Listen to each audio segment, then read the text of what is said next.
Fahalmeravantsika rehetra indray amin'izao talata harivariva faharoa amby roapolo ny volana aprily 2024 izao. Teny kely amin'izao fandalovana vahiny masaisay eto amintsika izao raha pitso alarobia. Nita dia zavatra mampalahelo aloha fa tsy afaka anadio sy andamina isika raha tsy misy vahiny tonga. Tamin'ny Papa François ohatra mahatsiaro azo manokana amin'izao fahalasana izao. Ka tamin'ireny dia tapitra namboarina daholo ny lalana, asa vola avy any amin'ilay mpitsidika ihany ve no ampiasaina anamboarana lalana mendrika, satria rehefa samy malagasy dia tsy afaka hifanaja fa tsy mendrika lalana madio sy milamina, fa dia lavadavaka feno rano-masiso sy fako maimbo manerana ny tanàna.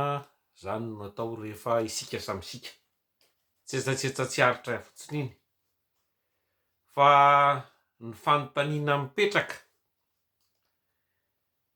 dia mendrika ve ity vahiny ho avy ity, ary inona no tena antondihany.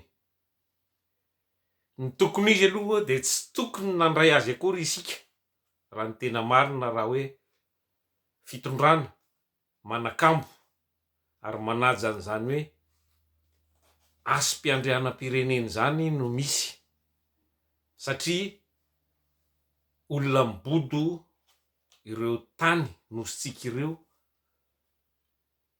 tsy misy antony andraisana olona tahaka izany. Fa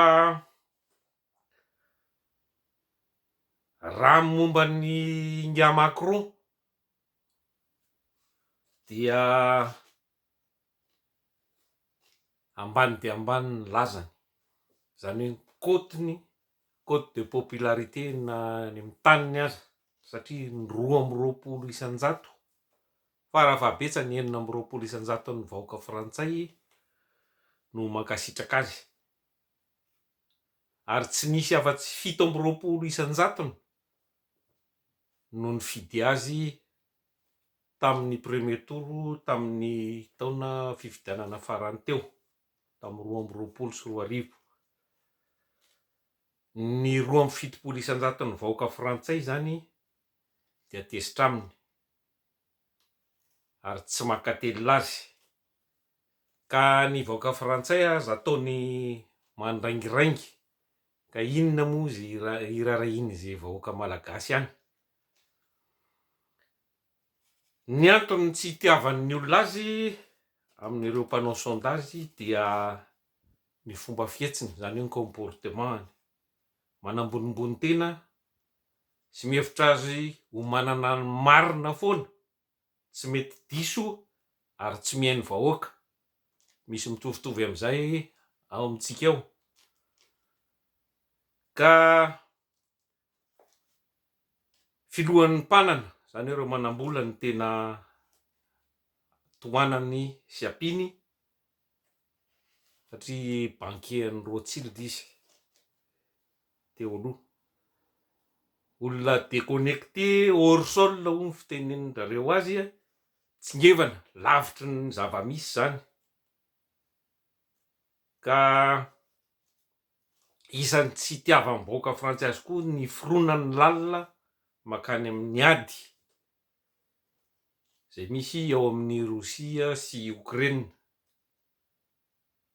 Ny 70 isan-jato amin'ny frantsay dia tsy manaiky izany, ka any amin'ny taniny izy zany tena tsy malaza mihitsy ary tsy manana légitimité intsony raha ny fifidianana rehetra ny sesy, fa mafy be izy rehefa any ivelany rehefa ty amin'ny taniny izy de siahan'ny olona, siahan'ny vahoaka frantsay ka misitrisitsika tsy samy mifangaro amin'ny vahoaka. Ka raha nilaza ny eto Afrika indray dia mbola noho ireo toetran'ireo ihany no ankalan'ny afrikanina tanora afrikanina azy amin'izao, satria amin'ny fomba mbola miampy koa zany fomba fiteny manambanimbany, mépris, ary koa mihevitra manao ny afrikanina ho zazabodo, manao paternalisme ny filaza azy. Ka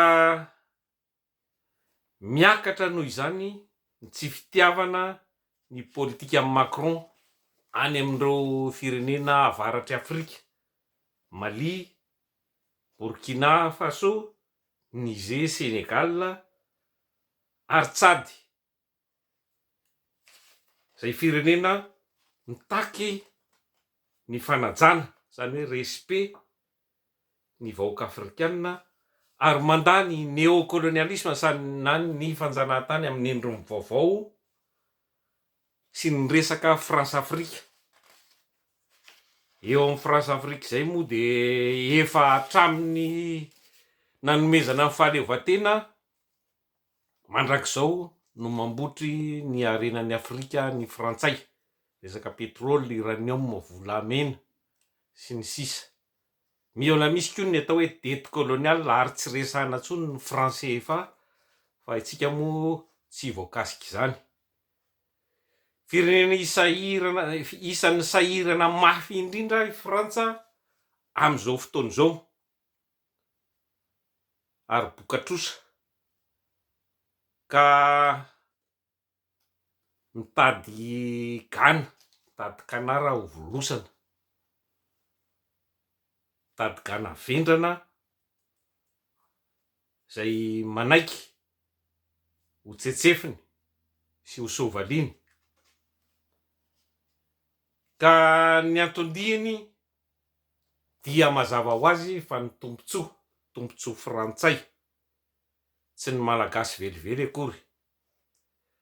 Maro ireo solelakista zao ho karamaina hanasoaso azy,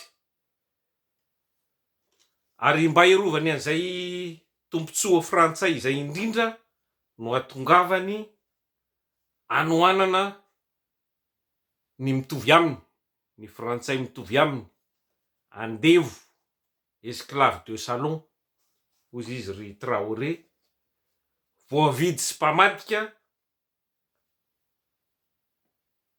zay manaiky ho baikony sy sovaliany.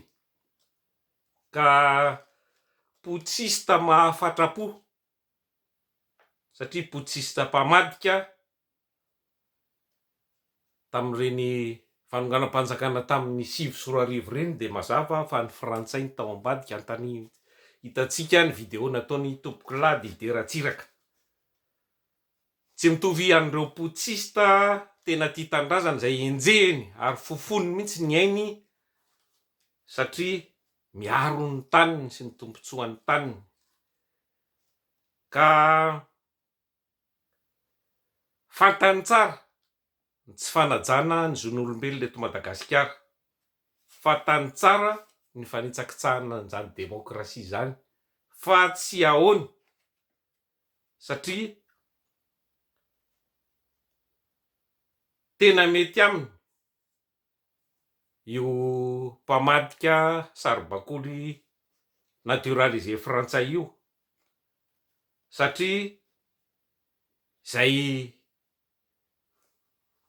alam-bahoaka, satria fantany fa sady mety aminy izay fizarazarana misy eo amin'ny vahoaka malagasy mpitondra an'izay.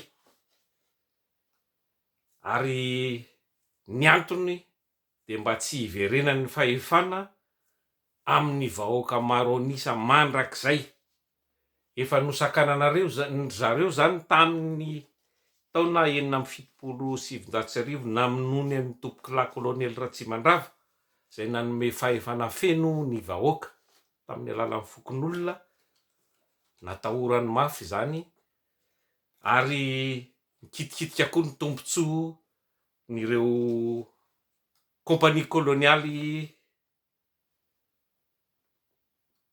nisy dia ny kompania lyonnaise sy ny kompania marseillaise izany.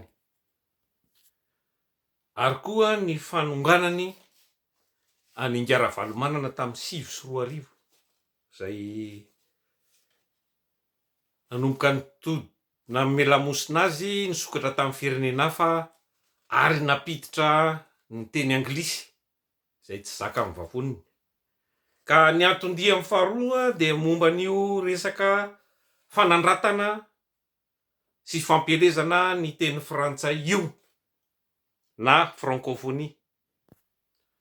Tsy ny teny frantsay no ratsy fa isan'ny teny faran'izay tsara sy manan-karena indrindra ny teny frantsay, fa ny politika ao ambadika dia ny OIF zany na Organisation Internationale de la Francophonie zay fitaovana politika mazava.